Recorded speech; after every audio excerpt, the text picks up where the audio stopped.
Matthew Red swung the 8-pound Fisker's maul like a Viking berserker, splintering the heavy wooden door at the hinges and blasting it open. "Go, go, go!" Red shouted. As the first member of the fire team passed through the opening, Red slung them all over one shoulder and filled his massive hands with an M4 carbine equipped with an Aimpoint M68 close combat optic sight and a PAC-4 infrared targeting laser. A second shooter went through, and then it was Red's turn. But as he charged through the door, the blaring of alarms drowned out the staccato pop of rifle fire. Overhead lights flashed on. On both sides of the door, the 14 members of the Marine Special Operations Team stopped in their tracks and immediately lowered their weapons. The alarm went silent a moment later, replaced by an electronically amplified voice. "Cease fire! Cease fire! Cease fire! Safe and secure your weapons."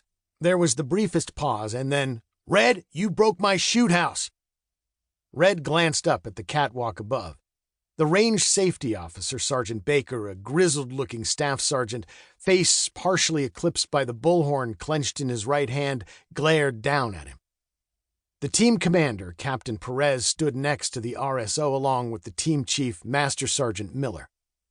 When all the weapons were cleared, Miller's voice boomed out. "Sergeant Red, why do you have a 10-pound sledgehammer in your kit? Don't you have enough weight to carry?"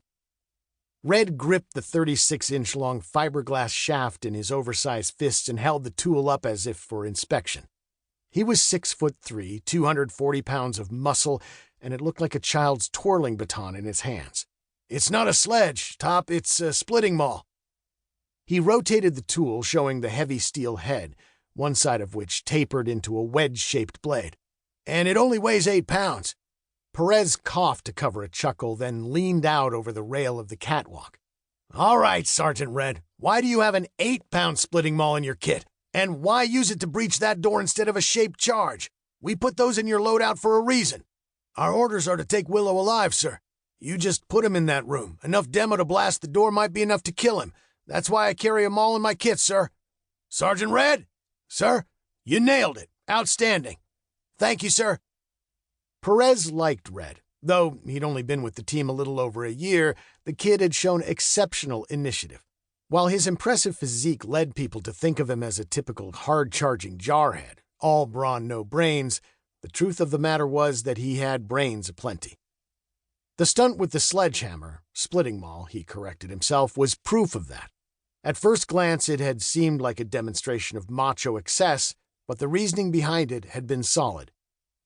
Red would go places in the Corps. He was a natural leader, the kind who inspired men to follow him and would lead from the front.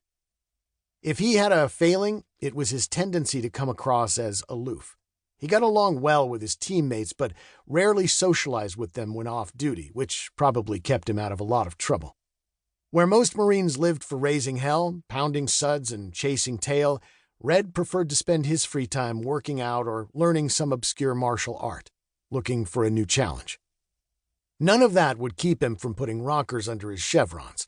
In fact, Red was already eligible to advance to E6, but doing so would mean finding an open slot somewhere, probably in another unit, and Red had expressed a distinct aversion to the idea of giving up his slot on the team. "Do you want to run the exercise again, sir?" Miller asked. Perez gazed down at his Marines, all of whom were still breathing hard and streaked with perspiration. He shook his head. "We've been pushing them pretty hard. Maybe we should save something for game day." Pretty hard was an understatement. Although they didn't look it, the men were bone-tired. Even the indomitable Red.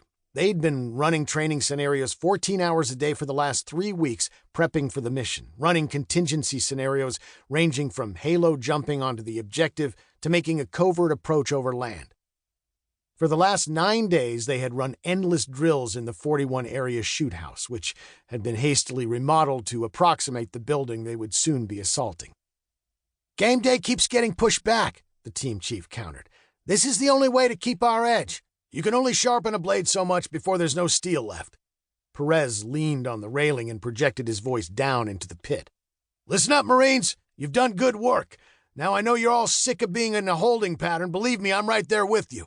But until we get the green light, that's where we're going to stay. We're only going to get one shot at this.